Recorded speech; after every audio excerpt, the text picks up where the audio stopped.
So Yom Kippur has ended, and with it, our intense, deep, intimate day of searching ourselves and being close with God. Now, ideally, we end this day of atonement feeling loved, feeling secure, feeling at peace. When we return home from the synagogue, everything feels right with the world. But in Israel and in Jewish communities around the world that very night, you will hear some strange sounds. Those are the sounds of construction.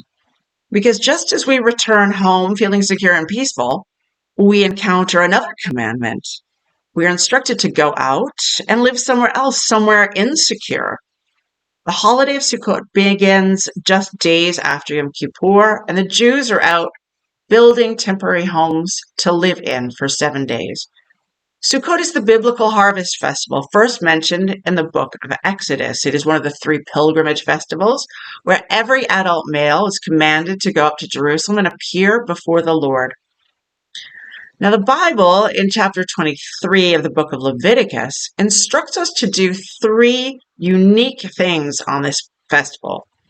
The first is to take 4 specific tree products and bring them together. Now, rabbinic interpretation will help the Jews to understand exactly what these 4 tree products are. And today we gather together these 4 species and wave them during the festival of Sukkot. But I'd like to focus on the second and third unique commandments of this holiday. The second unique commandment is to dwell in Sukkot. And the third is a unique commandment because it is given twice. We're commanded in a special way to be particularly joyful during this festival. Now, at first glance, these 2 commandments seem a little bit in opposition. I mean, as anyone who's lived for even a few days in a Sukkot, it's not much. It's fragile, it's easily collapsible, it's open to the elements, it's open to insects, to stray cats, to the neighbors. It doesn't have a proper roof. It offers no real shelter or security. I've seen plenty of Sukkot fall down and blow away in the wind. It's significant that Sukkot falls right at about the time there's a first chance of real rain in Israel. Suddenly, the weather's a little uncertain for the first time in 5 or 6 months. We're commanded to go live outside. Ooh, let's rejoice. It seems appropriate that we read from the scroll of Ecclesiastes on Sukkot. Kohelet, Ecclesiastes, is perhaps the least likely book of the Bible to make you want to break out in rejoicing, right? It's all about the temporary, the transient, frankly, the flimsy nature of our human existence. So with all this fragility, all this vulnerability, where does our rejoicing come from? And not that we're commanded just rejoicing, but the Bible tells us that in fact, on this holiday, we will be wholly joyful. We read that in Deuteronomy chapter 16. Wholly joyful, really.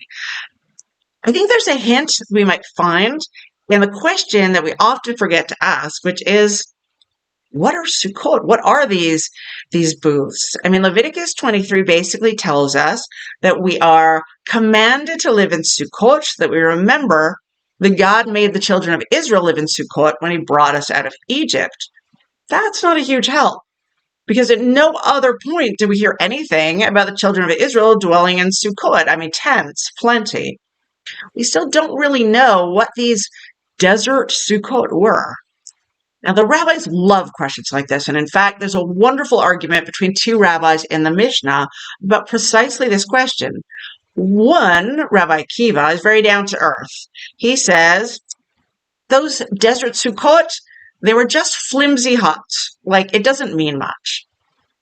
The other, Rabbi Eliezer, goes way off in the other direction and says that the Sukkot in which the children of Israel dwelled in the desert were in fact the clouds of glory which enveloped them and protected them. We find ourselves with 2 opinions and no conclusions, but perhaps they are both true at the same time. Our Sukkot symbolize both the flimsiness and temporariness of our own lives, and at the same time also the loving protection with which God holds us. It is a recognition of this balance that allows us to truly rejoice despite our fragility, our vulnerability, the temporariness of it all.